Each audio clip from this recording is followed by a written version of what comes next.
Jesús dijo: yo soy el camino y la verdad y la vida. Nadie viene al Padre sino por mí. Antes de comenzar o de adentrarnos en la parte que hoy nos corresponde, permítame hacer un resumen así muy corto, una reseña corta de la enseñanza del domingo pasado para poner en contexto a los que no pudieron estar la semana anterior y poder entender un poquito más de qué estamos hablando, a qué nos estamos refiriendo con todo esto que vamos a reflexionar el día de hoy. Y si tú sí viniste el domingo pasado, te felicito por estar aquí, te felicito por haber estado el domingo pasado, pero te va a ayudar también a refrescar un poco y poder entrar, ¿verdad?, bien con todo el entendimiento necesario para comprender lo que vamos a ver el día de hoy. Hablamos acerca de la diferencia del evangelio con respecto al resto de las creencias, doctrinas, religiones, filosofías de este mundo. Dijimos que el ser humano fue creado para creer, que la vida siempre depende de una creencia. Todos creemos en algo y ese algo que nosotros creemos determina lo que vivimos. Amén. Todos creemos en algo. Así el que diga yo no creo en nada, usted cree en algo. Lo que haces, la cultura en la que vives, las tradiciones, los hábitos sobre los cuales te manejes, ya sea de manera personal o colectiva, con tu familia o con la cultura del lugar al que perteneces o en el que vives, están basados siempre en alguna convicción. En algo creemos y eso que creemos determina nuestra vida. El mundo está lleno de filosofías, doctrinas, sistemas de pensamiento que dirigen nuestra vida.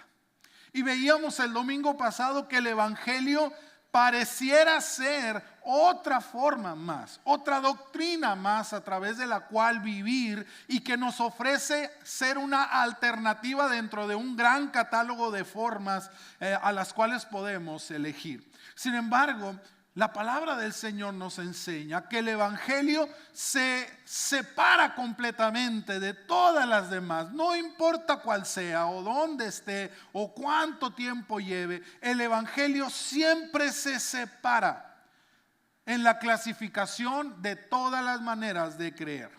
Y encontramos que la diferencia se encuentra precisamente en el corazón del mensaje de Jesús. Ya que mientras el resto de las filosofías y doctrinas se pueden clasificar dentro de tres categorías, ¿se acuerda? Hablamos de tres categorías en las cuales podemos diversificar todas las doctrinas, todas las religiones y todas las formas de pensamiento que hay en el mundo. Y dijimos que se trataba de pensar, sentir y hacer. Gracias, maestra, usted sí estudió. Pensar, sentir y hacer. Cualquier doctrina, cualquier religión siempre se va a catalogar en una de ellas o en una mezcla de entre estas tres. Algunas te ofrecen el saber. Se trata de buscar una verdad última, un conocimiento superior en el cual podamos encontrar la salvación. Algunos creen que es la ciencia, que es el conocimiento, la investigación. Y ojo, no digo que la ciencia sea mala. El problema no es que sea buena o sea mala. El problema es que es limitada. No sirve para poder entender cuestiones ontológicas de nuestra vida, sentimientos, emociones, el sentido de trascendencia, ir más allá. Es algo que la ciencia jamás podrá explicar. Jamás podrá explicar el problema del pecado. Jamás podrá expresar cosas que son importantes porque tienen que ver con nuestra salvación. Por eso, a pesar de que siguen pasando y pasando los años, los siglos, la ciencia todavía sigue batallando y sigue tratando de desarrollarse porque no puede contestar a las preguntas más importantes de la vida. ¿Quién soy yo? ¿Por qué estoy aquí? ¿De qué se trata la vida? ¿Cuál es el sentido de la vida? Son cosas que el hombre jamás va a poder encontrar buscándolo a través del conocimiento y de la ciencia. Pero existen muchas filosofías y muchas formas que están centradas en esta categoría, en el pensar, la búsqueda de una verdad última, una verdad definitiva. La otra parte, la otra clasificación tiene que ver con el sentir o las experiencias, una búsqueda de experiencias sobrenaturales, una búsqueda de sentirnos por encima del mundo cotidiano. Y gente que busca experiencias, viajes astrales, cuestiones metafísicas que vayan más allá de la cuestión cotidiana, de lo que podemos ver, en el afán de encontrar un sentido superior a nuestra vida. El ser humano, lo cierto es que no fue hecho para la rutina. Siempre estamos buscando la trascendencia. Por eso existen un montón de creencias, de doctrinas, de formas de pensamiento que buscan llevarte a experiencias sobrenaturales, porque entonces de alguna manera puedes escapar a la rutina, a eso que no nos llena por completo. Otros tienen otros tipos de doctrinas, a lo mejor no tan místicas, pero que sí tiene que ver con esta necesidad que es la búsqueda de las emociones fuertes. Hay gente que su doctrina de vida es esa: vivir para las emociones fuertes, vivir para las experiencias cercanas, ¿verdad?, al peligro, a la muerte, que disparan la adrenalina, porque solo cuando están cerca de la muerte se sienten realmente vivos.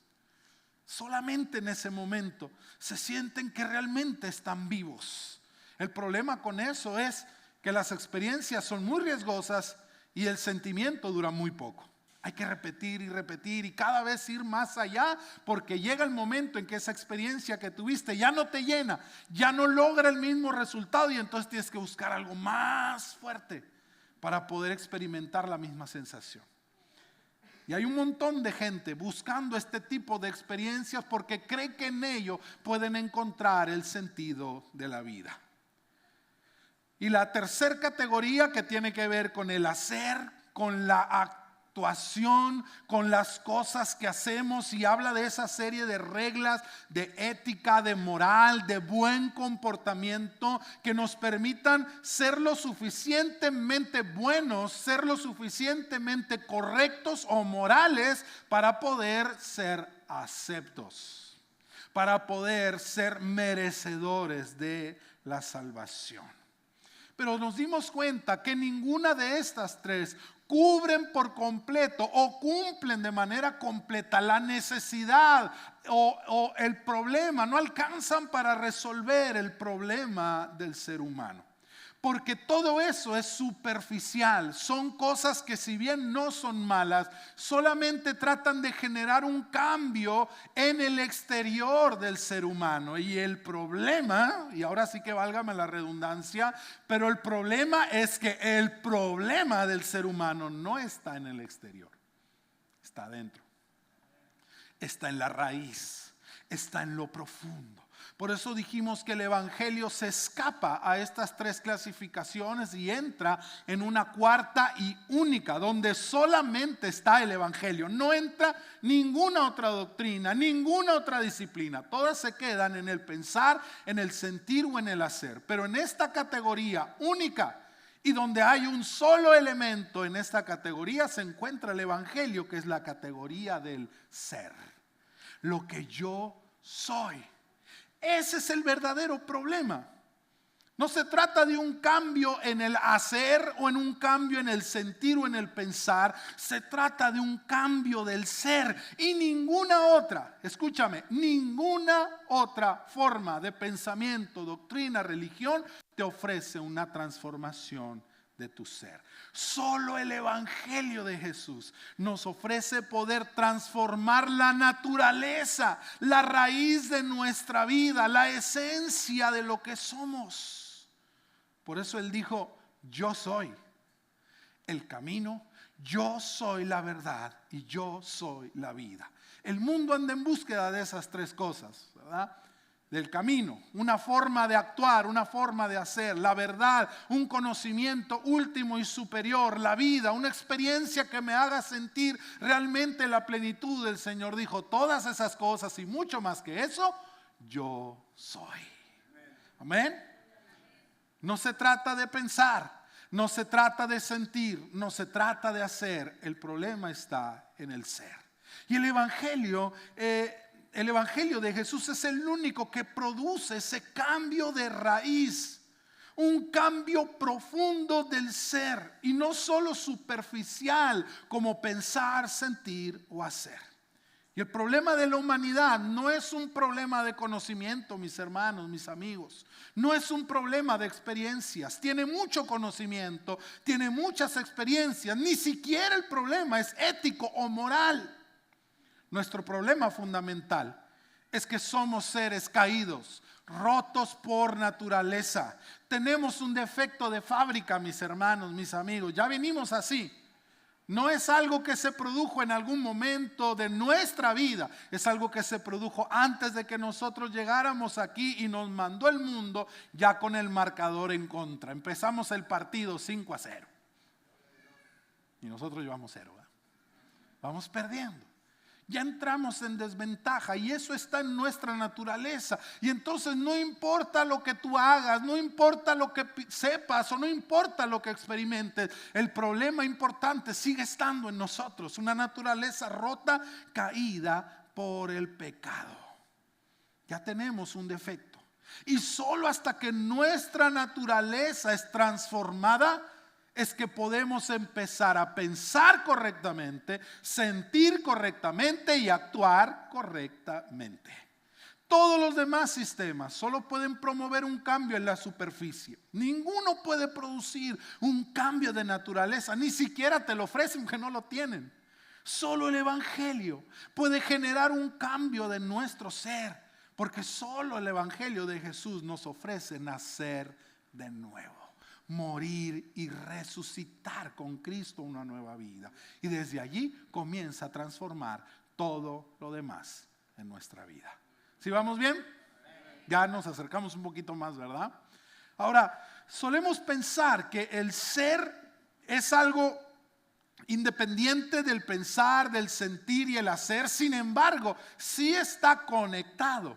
El ser determina el pensar, el sentir y el hacer. Pero aquí el problema es cuál es la raíz y cuáles son los frutos. Cuando la gente busca que el primero sea el fruto y entonces si yo pienso o sé o si yo siento o si yo hago, entonces llegaré a ser. El problema es que aquí está al revés. Primero hay que ser para poder hacer, pensar y sentir correctamente. Pero están conectados, el problema es el orden. Fíjese, vaya conmigo allí al segundo libro de la Biblia, el libro de Éxodo. Me maravillo porque hace un par de semanas atrás me tomé la consigna de volver a leer toda la Biblia de Génesis hasta Apocalipsis así. Y ahorita voy en el Éxodo, ¿verdad? Y me encontré con cosas bastante interesantes. Y quiero que vaya conmigo ahí a Éxodo capítulo 3, versículos 13 y 14. Fíjese, hay un encuentro de Dios con Moisés. Lo pongo en contexto. Moisés había salido de Egipto, donde había vivido toda su vida, junto con todo el pueblo de Israel, que durante más de 400 años habían estado allí. Israel se había ya criado en medio de una nación que tenía muchos dioses para todo. Estaba el dios del sol, del Nilo, el de la lluvia, el del trigo, el del esto, el del otro. Había dioses para absolutamente cada aspecto de la vida. Y entonces Moisés sale de allí, de esa tierra, y está 40 años en el desierto. Y en uno de esos días, de esos 40 años, el Señor se le aparece a Moisés. Todos hemos escuchado la historia de Moisés, la zarza ardiendo que no se consumía, amén.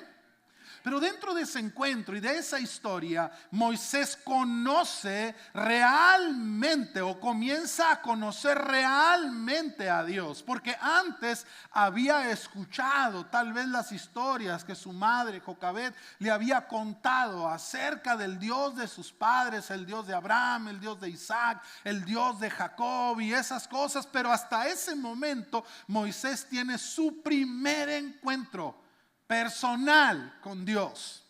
Y entonces Dios se le revela a Moisés. Y entonces Moisés también encuentra un gran problema, porque cuando Dios se le revela a Moisés, le dice: Moisés, tengo un trabajo que tienes que hacer. Y le dice: Señor, ¿pero qué quieres que haga? Quiero que vayas allá, vuelvas a pararte frente al faraón y le dices: el Señor, el Dios de Israel te dice: deja ir a mi pueblo para que vayan al desierto y me sirvan allí. Pero primero tienes que ir con tus hermanos y decirles: el Dios de sus padres ha escuchado sus clamor, sus ruegos, y me envió para liberarlos. Y entonces Moisés comienza a tener una crisis, porque él viene de un mundo donde hay un montón de dioses y dioses para todas las cosas. Y les dice: bueno, voy a ir a un país donde hay un puño de dioses y voy a ir a decirles: el Dios de ustedes, el Dios de sus padres me mandó. Pero resulta que yo no sé cómo te llamas tú. ¿Qué Dios les voy a decir que me envía? Porque ellos han oído el Dios Sol, el Ra, el Dios del Sol. Han oído a Hapi, el Dios del río Nilo. ¿Quién les voy a decir que eres tú? Y entonces llegamos a este pasaje, Éxodo capítulo 3, versículos 13 y 14. Dice: Moisés le dijo a Dios: pero resulta que si yo voy y les digo a los hijos de Israel: el Dios de sus padres me ha enviado a ustedes, ¿qué voy a responderles si me preguntan: ¿y cuál es su nombre?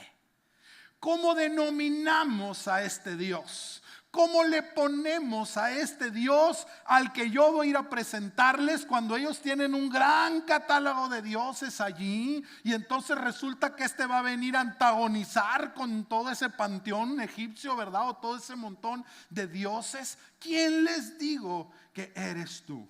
Y Dios le respondió a Moisés simple y sencillamente: yo soy el que soy.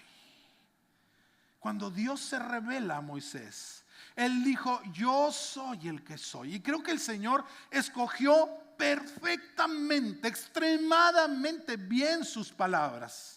Fíjate que Dios no se definió a sí mismo como los otros dioses a los cuales Moisés había escuchado o había oído hablar de ellos. Porque todos los demás dioses se definían a sí mismos por una acción. El Dios de la fertilidad, el Dios de la guerra, el Dios del Nilo, el Dios del sol, el Dios de la cosecha. Dios no se encasilló a sí mismo en una actividad. No dijo: diles que el Dios de la justicia. No dijo: diles que el Dios de la bendición o el Dios de la cosecha te envía. No, diles que yo soy, y punto. Yo soy.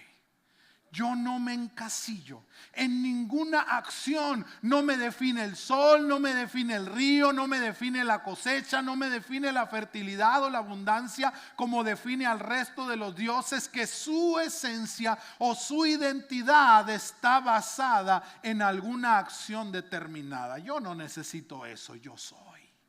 Amén. Es como si dijéramos en español mexicano, ¿verdad? Diles que les envió el mero mero. Yo no dependo de eso. Yo trasciendo a eso. Yo primero soy y luego hago. Yo primero soy y luego digo. Yo primero soy y luego determino. A mí no me determinan esas cosas. Yo soy el que soy.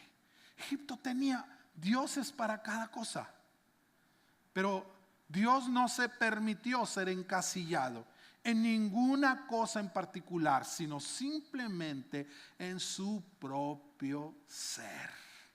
Y de igual manera, mis hermanos, la Biblia dice que tú y yo fuimos hechos a imagen y semejanza de Dios. Nos hizo de su propia esencia. Nos hizo de alguna manera como una proyección de Él mismo. Y eso quiere decir que si Dios no está determinado por lo que hace, por lo que dice, por lo que piensa, por lo que siente o por ninguna circunstancia en el mundo, tú y yo tampoco determinamos. Tú y yo tampoco podemos determinar nuestra identidad en ninguna cosa. Porque de repente nos preguntan: ¿y usted quién es? Defínase. No, pues yo soy el doctor fulano de tal, ¿no? Y entonces soy, porque soy doctor, y eso soy, ¿no? Y por lo general nos encasillamos a nosotros mismos en ciertas acciones o en ciertas cosas. Y por eso el problema del pecado se vuelve insolucionable, porque entonces para poder sentirme pleno, para poder sentirme completo, entonces lo que hago, lo hago más fuerte. O lo que siento, lo siento más fuerte. O lo que pienso, lo pienso más fuerte. Pero eso no soluciona nada, porque me sigue encasillando en una circunstancia que no es capaz de definirme. Primero soy. Primero es importante ser. Dios le dijo, yo soy el que soy. Y a nosotros nos hizo en esa misma idea de primero ser, luego pensar, luego sentir y luego hacer. Amén. ¿Vamos bien?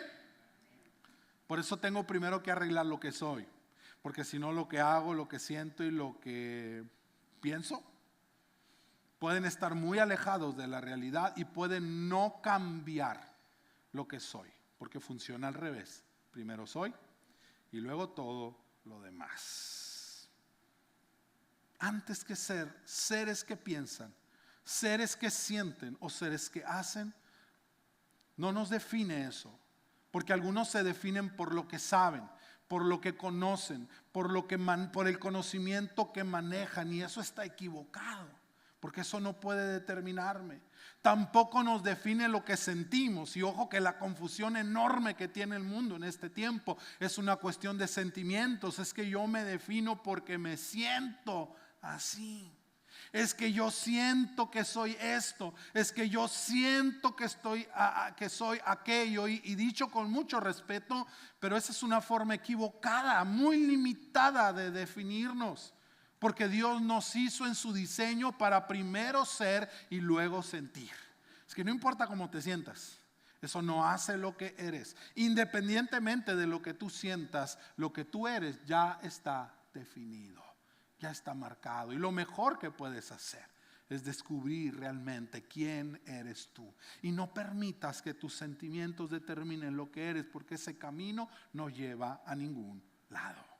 Tampoco nos define lo que hacemos, hermanos, sino que por el contrario, lo que yo soy define todo lo demás.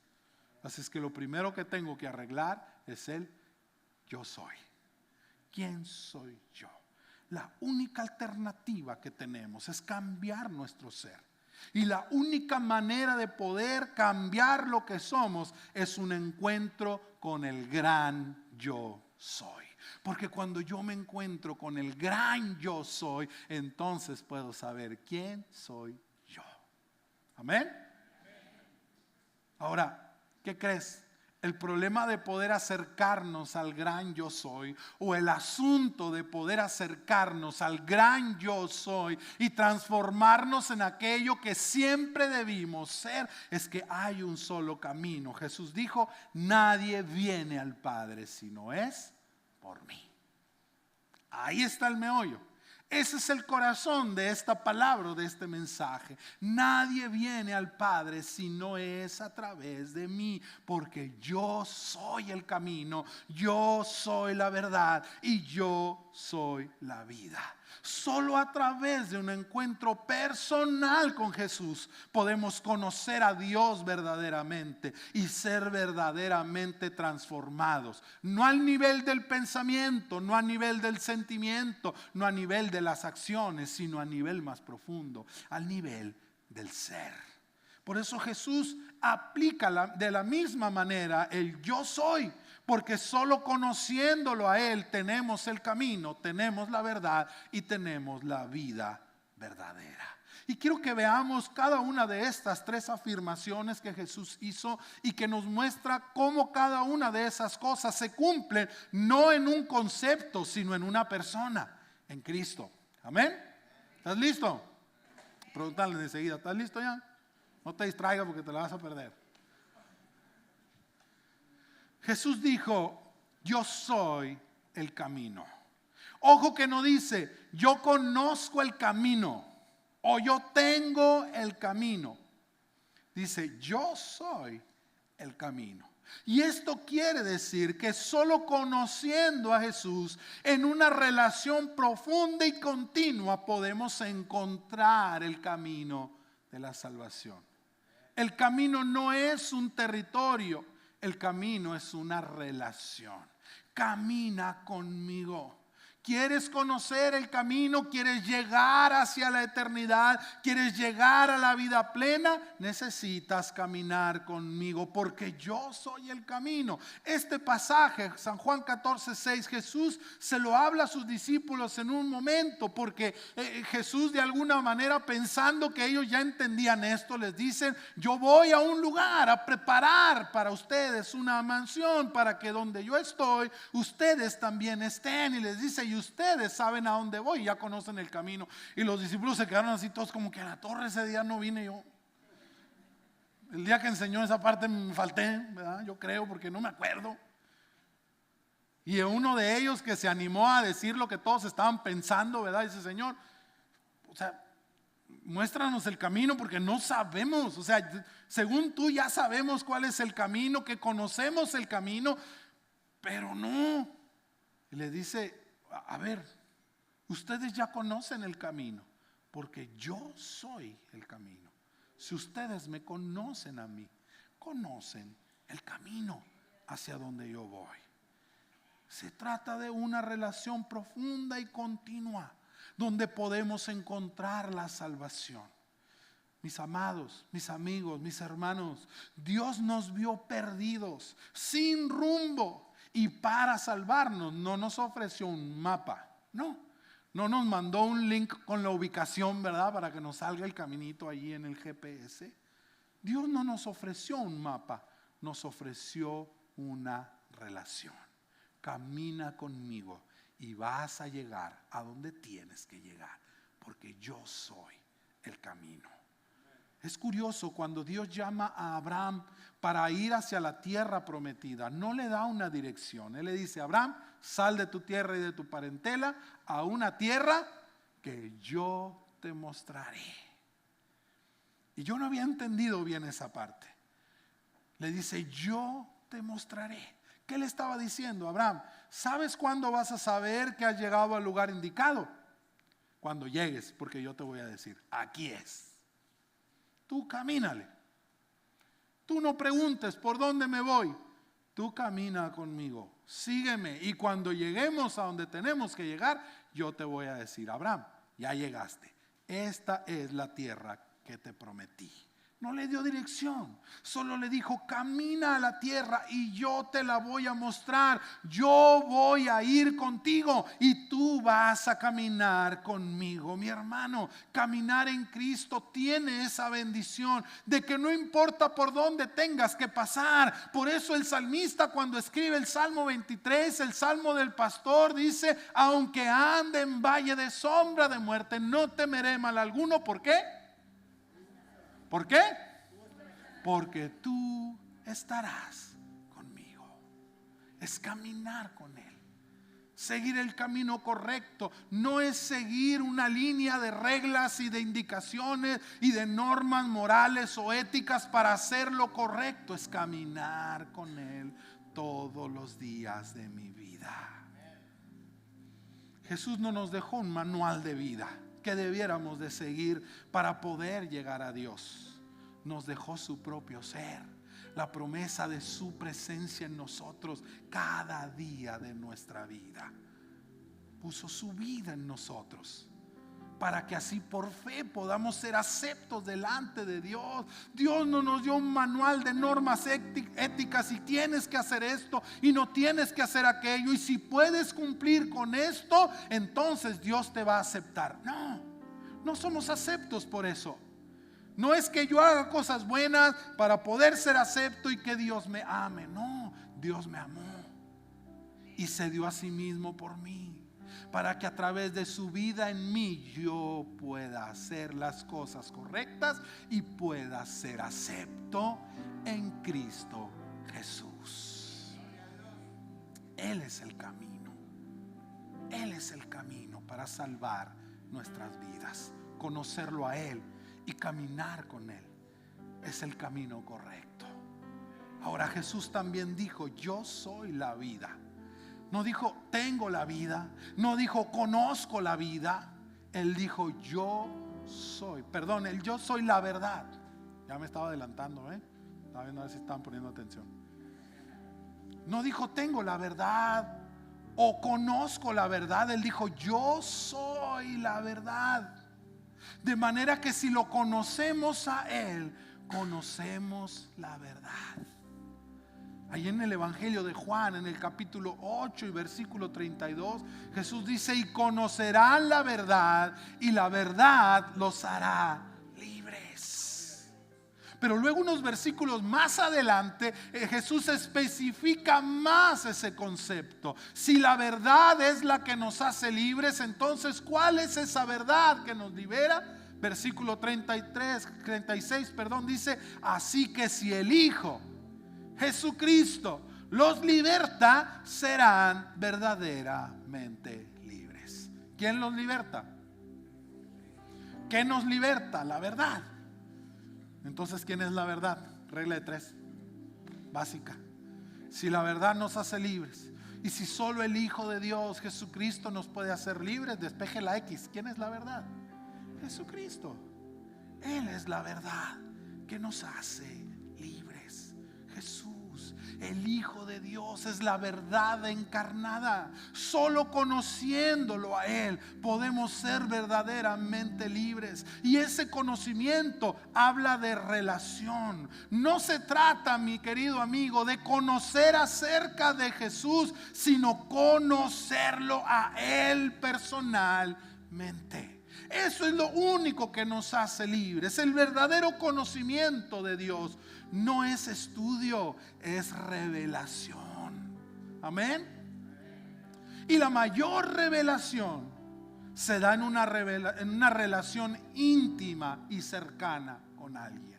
Para poder tener una revelación de alguien, necesitas vivir con él. Amén. Uno no conoce a la persona con la que, ¿verdad?, anda de novia, sino hasta que se casan. Ahí lo conoces. Ahí te das cuenta quién es realmente. Antes te pudo haber aventado el choro mareador, ¿verdad?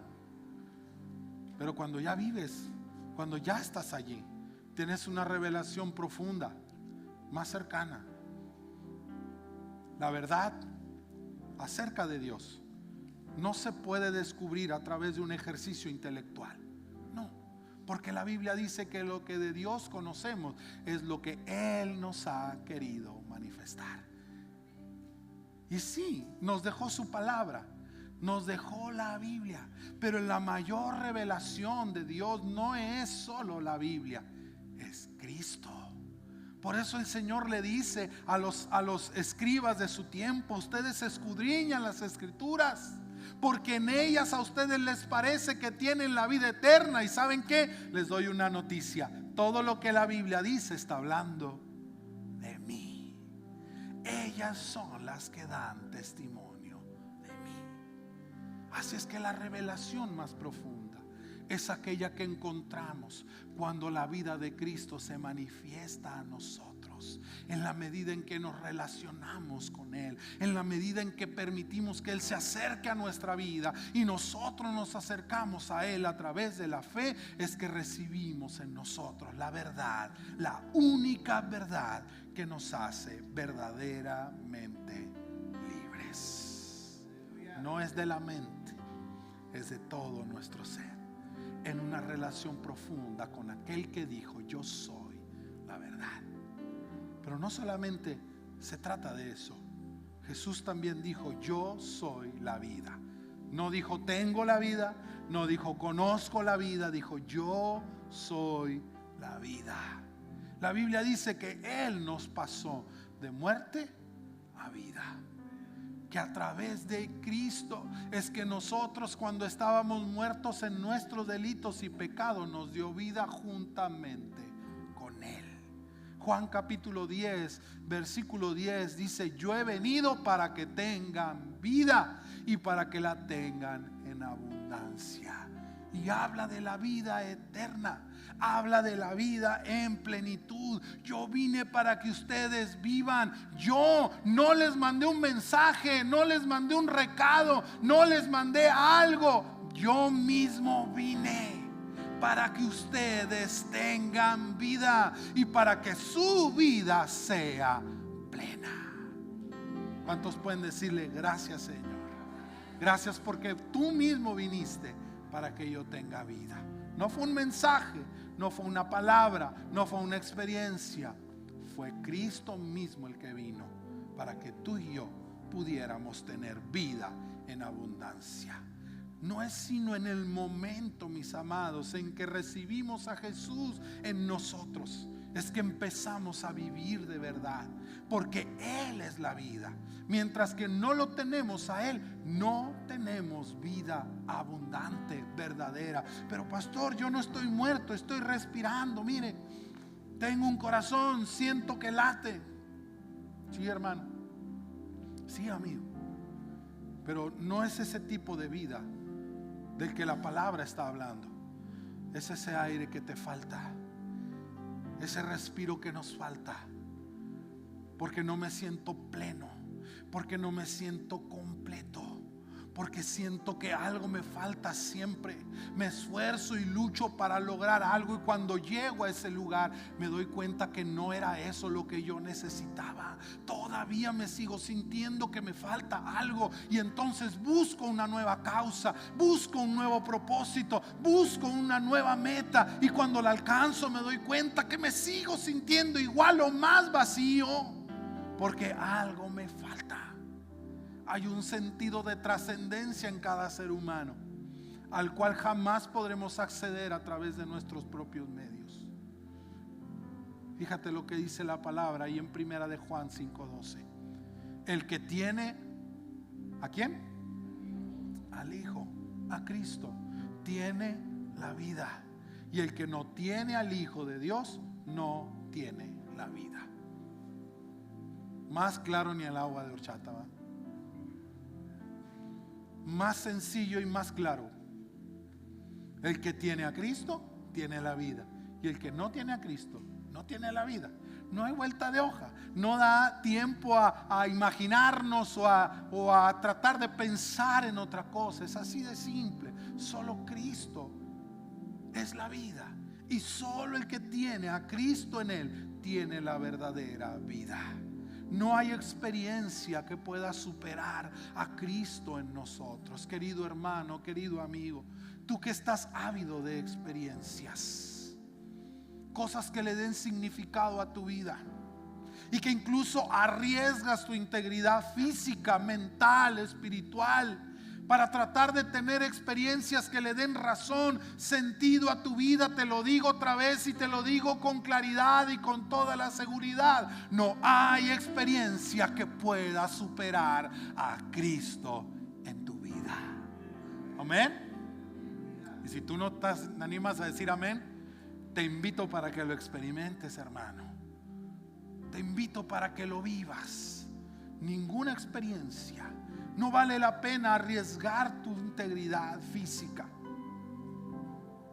porque hay gente que está ávida de esas cosas, porque siente que haciendo eso, que poniendo su vida en riesgo, dicen sentirse verdaderamente vivos. Solamente consumiendo esas sustancias se sienten que escapan de la realidad y que tienen una experiencia, ¿verdad?, que los saca de la monotonía de la vida. El problema es que cada una de esas cosas tiene un riesgo muy alto y la experiencia es muy corta. El vacío vuelve y nos hace buscar cosas mucho mayores, mucho más peligrosas, mucho más riesgosas y con un precio más alto, para poder estimular la adrenalina de nuevo en nosotros. Y esto, mis hermanos, no te hace una mala persona, ¿okay? El querer tener esas experiencias no te hace una mala persona. Estás obedeciendo a un instinto muy humano. Hace algún tiempo estaba leyendo sobre un psicólogo muy afamado, no es cristiano, se llama Oliver Sacks, y él escribió un libro llamado Despertares, y habla desde su campo del saber, desde la psicología, habla de esta necesidad que todos los seres humanos compartimos. Y quise traerte un extracto de lo que él menciona, y te lo voy a leer así para que veas lo que él está diciendo. Un hombre que no es de fe, que no es cristiano, pero que ha logrado entender, ha logrado percibir esta situación que todos los seres humanos compartimos. Y dice: todos nosotros tenemos un sentimiento básico e intuitivo de que hubo un momento cuando estábamos completos, tranquilos, en paz con el mundo, totalmente unidos con la raíz de nuestra existencia. Y de alguna forma hemos perdido ese estado primitivo, feliz e inocente, y hemos caído en la enfermedad y en el sufrimiento. Teníamos algo de un valor infinito, precioso y bello, y lo hemos perdido. Y nos pasamos el resto de nuestra vida buscando eso que hemos perdido, con la esperanza de que algún día podremos encontrarlo. ¿Te das cuenta? Ese sentimiento primitivo, ese sentido intuitivo que todos nosotros tenemos de que en algún momento estábamos completos y ahora no lo estamos, y por eso necesito experiencia, y por eso necesito cosas para poder sentirme verdaderamente vivo. Es algo real, existe, y como yo lo veo, es una memoria en nuestra mente y en nuestro corazón del momento en que fuimos creados perfectos, completos para Dios, pero el pecado nos robó la identidad de lo que nosotros éramos realmente. Nuestro ser fue creado por Dios perfecto.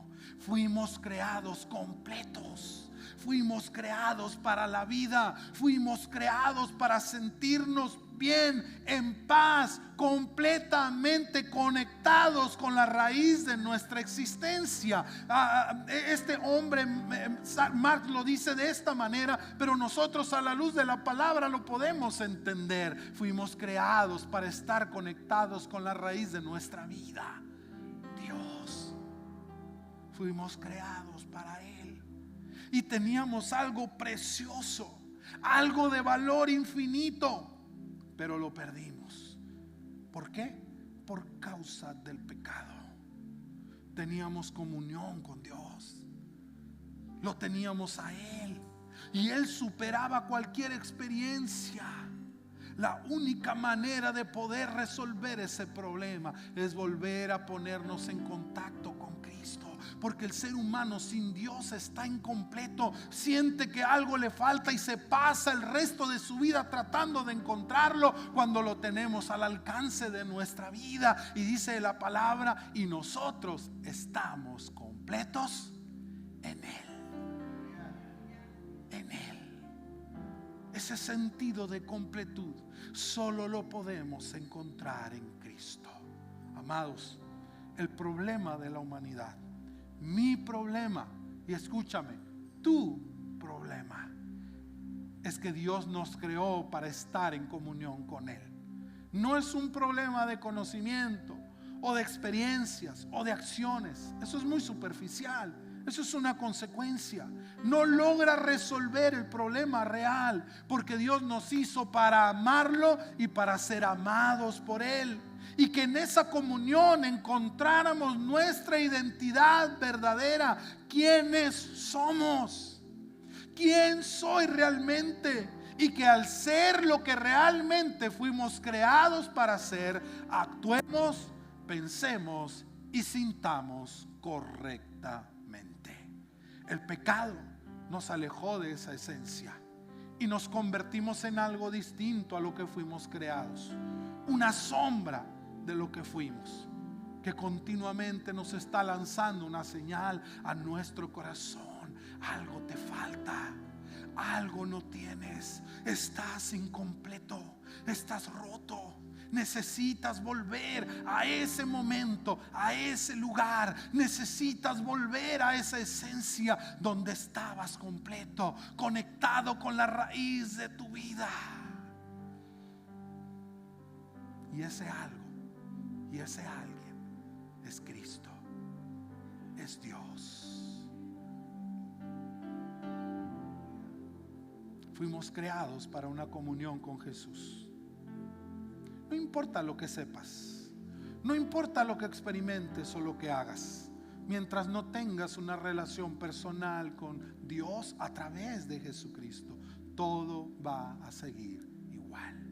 Porque solo estás cambiando cosas superficiales, no estás cambiando la raíz del problema. Necesitamos un cambio de naturaleza, necesitamos nacer de nuevo.